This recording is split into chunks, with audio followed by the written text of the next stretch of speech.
It is 5:42 a.m. The briefing room has no windows.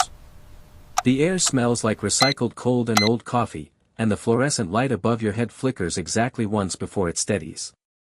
You are alone. The chair is government issue. The table is bolted down. And on the screen in front of you is a surveillance photograph that stops your blood. You stare at it for 11 seconds before you move. The man in the photograph is not a terrorist. He does not carry a weapon. He is standing outside a medical depot in a country most people cannot point to on a map, and he is wearing a red fleece vest and carrying a clipboard. His name is Tavin Quill. He is 34 years old. He is an American aid worker. And this file, this carefully formatted, properly classified, quietly devastating file, has flagged him as a foreign facilitator. 2 signatures authorize the recommended action. You know what the action means. You have helped build the language that describes it. You are not a field agent. You are not the person who kicks doors or runs through airports with a weapon. You are the person upstream of all that. You are the hidden operative, the analyst who maps behavioral data, validates threat patterns, and converts suspicion into paperwork that becomes permission. You are the invisible hinge between watching someone and doing something about it. The real battlefield is this desk. The real weapon is a signature. You scan the file 3 times. The data is clean. The pattern logic is tight. Everything assembles correctly, every contact chain, every flagged communication window, every redacted notation from the field. It is a well-constructed file. But there is one anomaly you cannot explain. A 17-minute gap in the authorization chain. 17 minutes where the file moved, but no one logged the movement. You lean forward. Then you see the second signature. Your stomach drops to the floor. It belongs to the man who recruited you. You did not stumble into this.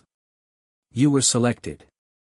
It was not a dramatic recruitment, no envelope slipped under a door, no stranger in a parking garage. It was quieter than that. A professor.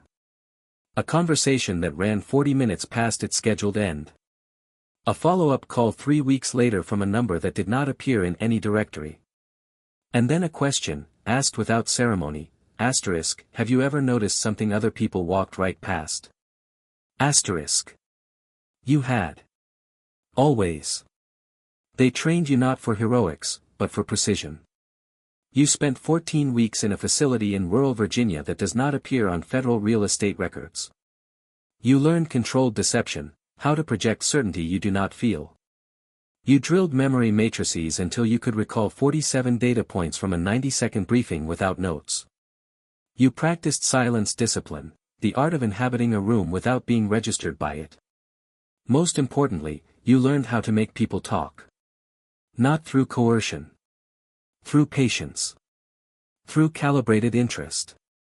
Through the specific skill of making a stranger feel, for exactly long enough, that they are the most important person in any room. You loved it.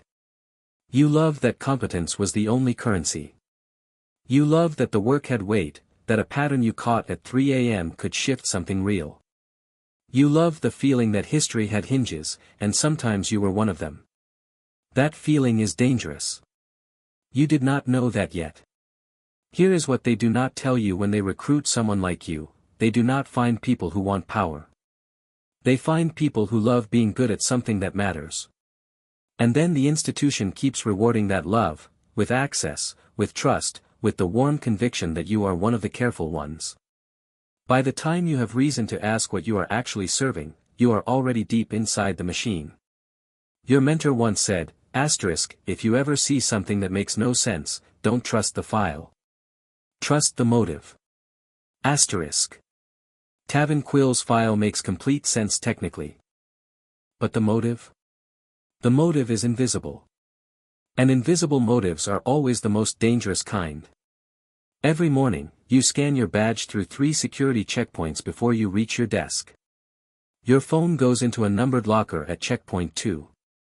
The air in your corridor is filtered to a specific humidity level. The light does not change with the time of day. Inside the building, there is no weather, no season, no window to remind you that the rest of the world still exists. Analysts speak in fragments here. Lawyers do not make eye contact in hallways. Security officers register everything and acknowledge nothing.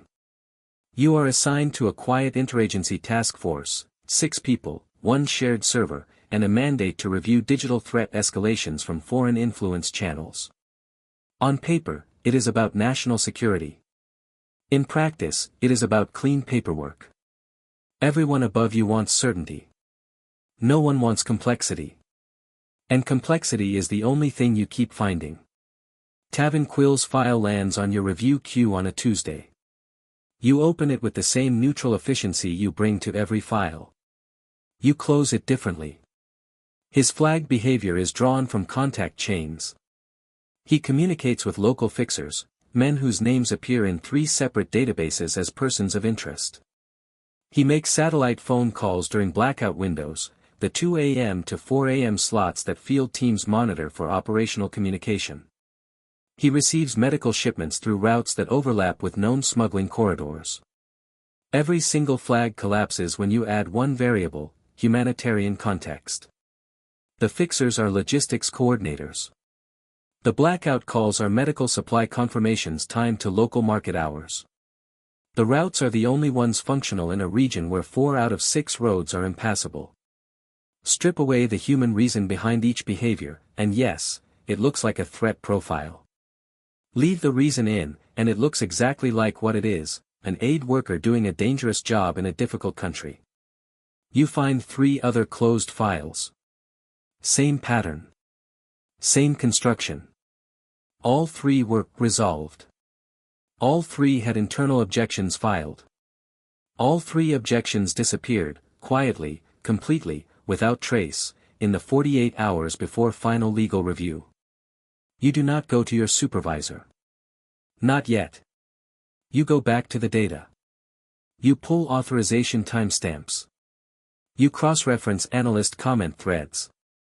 You map the redaction patterns across all 4 files, Tavin's and the 3 closed cases, and you notice something that makes your hands go very still on the keyboard. Dissent always disappears at exactly the same stage. Not before. Not after. Right before legal final review, when the window for procedural challenge is still technically open but practically invisible to anyone without a precise reading of the oversight calendar. Someone is not burying objections through brute force. They are timing the burial, routing it through the system so cleanly that the system itself becomes the alibi. You are watching someone launder certainty through process.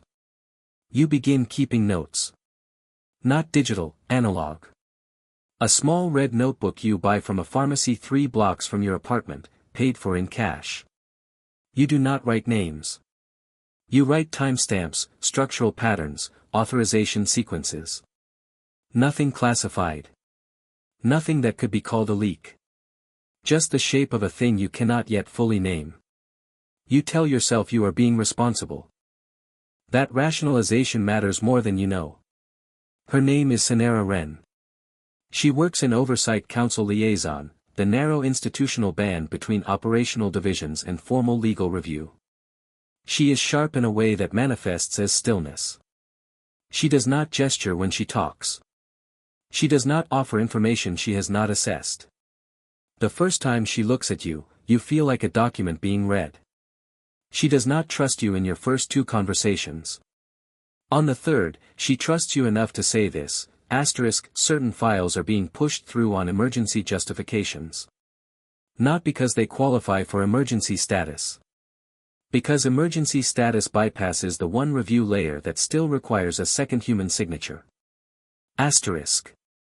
Then she looks at you for a long moment and says, if you ask the wrong question in the wrong room, your clearance won't be the first thing they take. That night, you check your access logs. Tavin Quill's status has changed.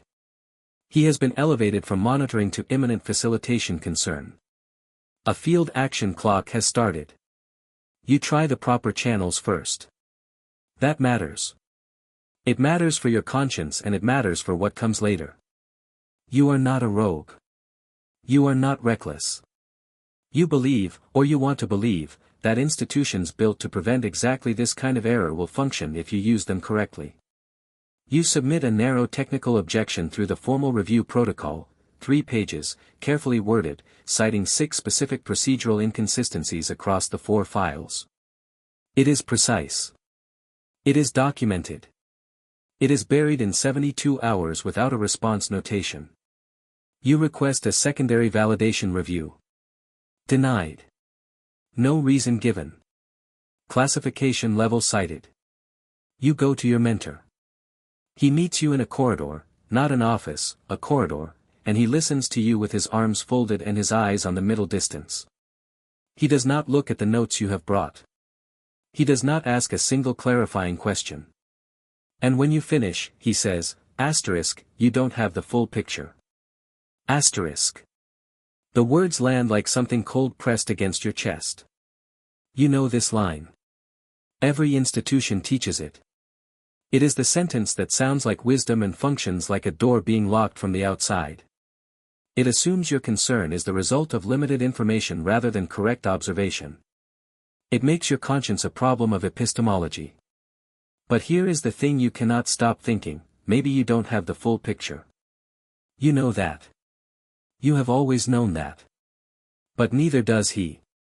Neither does anyone inside a system specifically designed to prevent any single person from holding the complete image. That is not humility. That is the machine's primary defense mechanism. Your access logs show something new that night. Someone is monitoring your search behavior in real time. Not a routine audit. Active monitoring. Someone upstream is watching the pattern of what you are looking at. You sit with that for a long time. Then Sanera messages you through a back-channel protocol she should not technically have access to. She says, asterisk, there is an operation linked to his file. It launches in 96 hours.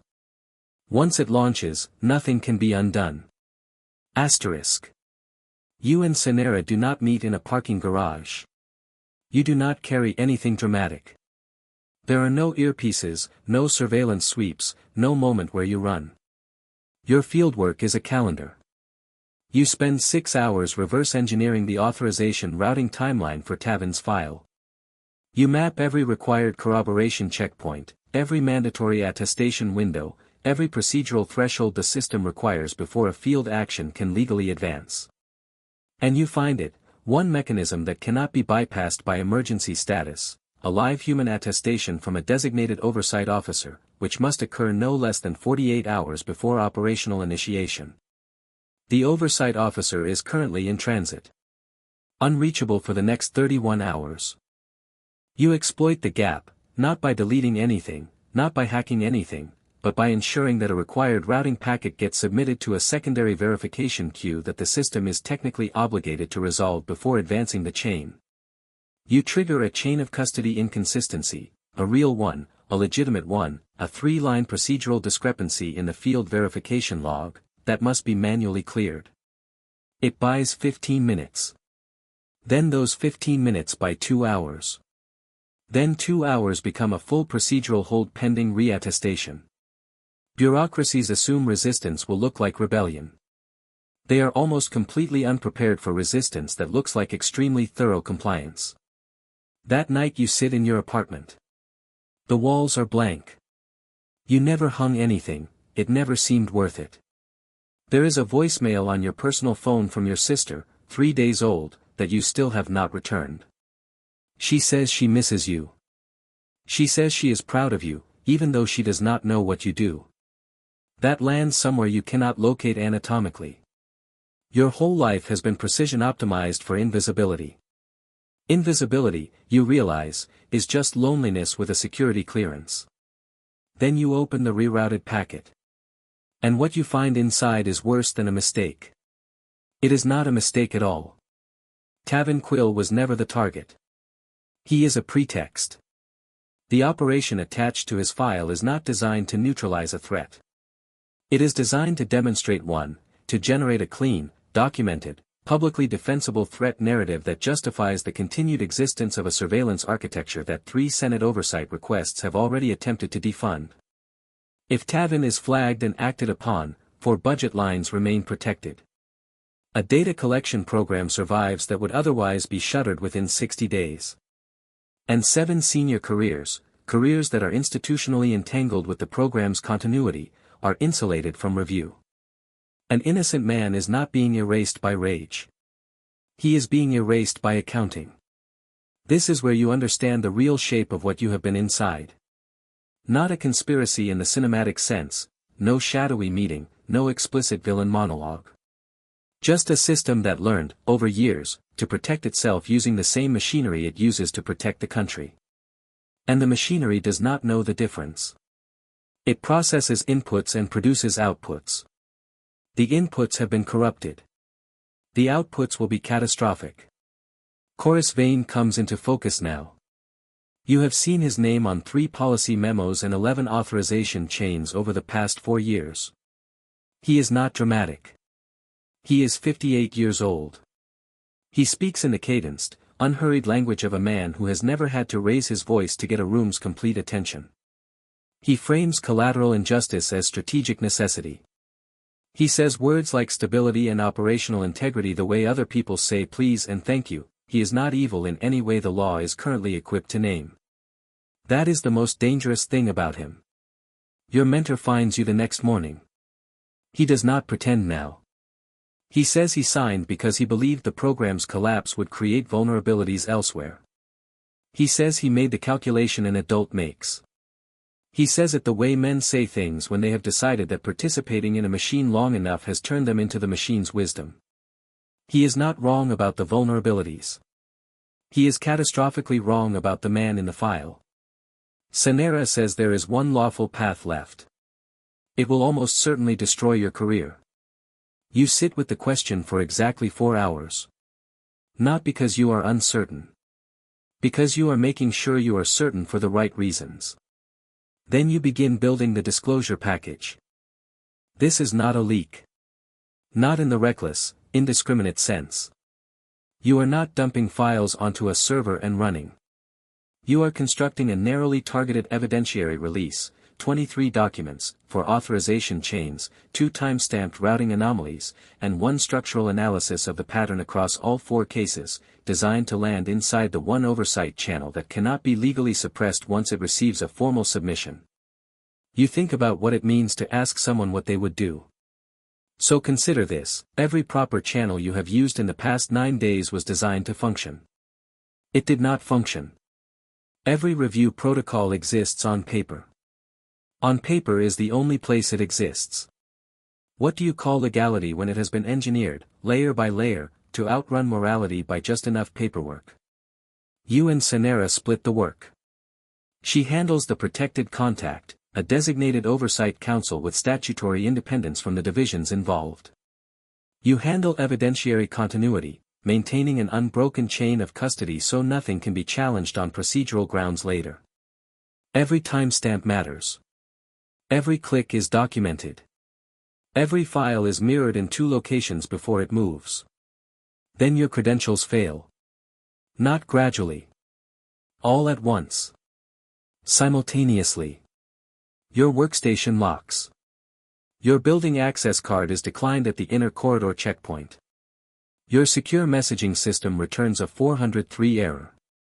A security team appears at the east entrance 11 minutes before any internal alert should have triggered their deployment. Someone knew. Not what you were doing, they do not have enough specificity for that. But they knew you were doing something. The monitoring on your search logs was not just surveillance.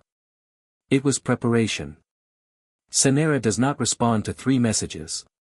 Then your personal device receives 1 secure message. It is from your mentor. It says, asterisk, if you go forward, they will bury you with the file. Asterisk. You stare at those words for a long time. Then you forward the disclosure package. You do not go public. That is what they expected. That is the version of resistance they have a protocol for: the dramatic leak, the journalist contact, the press conference that becomes a media cycle that becomes a congressional performance and eventually becomes nothing. They have processed that version of this story before. They know how to wait it out. You go inward instead. The disclosure lands inside the statutory oversight channel at 4:17 a.m., documented, signed, formally submitted under the protected whistleblower provisions of an act most people in the building have never fully read. Attached to the submission is a notarized affidavit confirming that 3 members of the press have been placed on a conditional notification protocol. If the submission is suppressed, altered, or the submitter is subjected to retaliatory action within 90 days, a parallel package releases automatically. Quiet power. Controlled blast radius. Maximum accountability. The operation stalls at 6:43 a.m. Tavanquil is not taken. By 9 a.m., emergency legal review meetings are running behind 4 different closed doors. By noon, the oversight officer, the one in transit, is being contacted for immediate attestation. By 3 p.m., Chorus Vane's schedule clears entirely. The victory does not feel like a movie. No one is crying in a hallway. No one says your name with gratitude. The machine does not acknowledge that you found the fault in its foundation.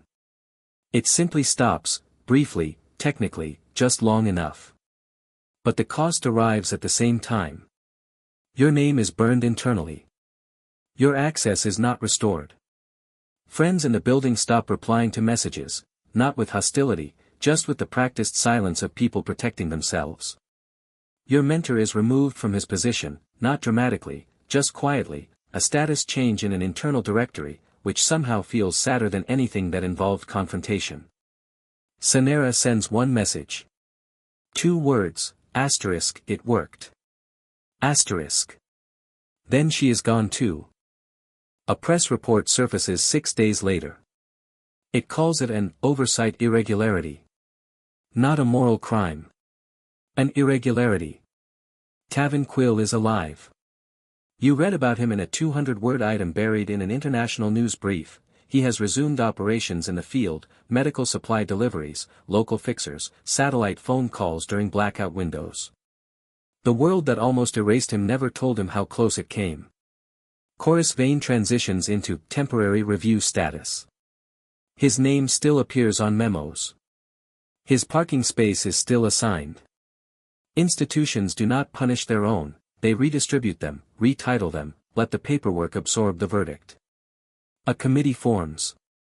Language changes. 3 reforms are promised in writing. 2 of them are definitional, they alter how certain actions are categorized without altering whether those actions can occur. You are in a smaller apartment in another city under another contract name doing security consultancy work for a private firm whose clients you cannot discuss. The work pays well. No one celebrates it. You read the news in the mornings and feel the specific hollowness of watching a partial truth function as a complete story. The country got a cleaner headline than it deserved. The people responsible got softer consequences than they earned. And yet, a man is alive who would have disappeared. A lie was slowed. A pattern was named, even if the name never reached the public. Sometimes that is what principled resistance produces, not collapse, not justice in the cinematic sense, but a blink. A pause in the machine's rhythm. And for one human being on the wrong side of a convenient lie, that blink is the difference between existing and not. That matters. You have decided it matters. Some days you believe it without effort. You are in a sealed briefing room again. Different city. Different building. Same fluorescent flicker. Same recycled air. Another file. Another photograph. Another pair of signatures. You stare at them longer this time. Because now you know what this job actually is. It was never gathering secrets. It was always deciding which truths you were willing to lose yourself protecting. One of the new signatures is familiar. The file is still open.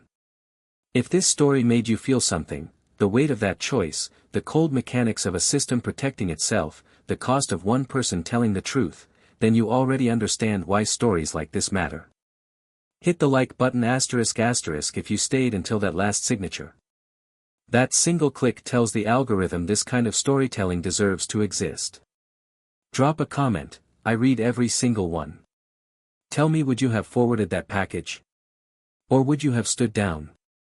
There is no wrong answer. That's what makes it a real question. Share this *** with someone who thinks the CIA is just car chases and tuxedos. This is what the job actually looks like from the inside of the paperwork. And subscribe, because the next story goes somewhere even deeper, and you are going to want to be inside it from the first frame.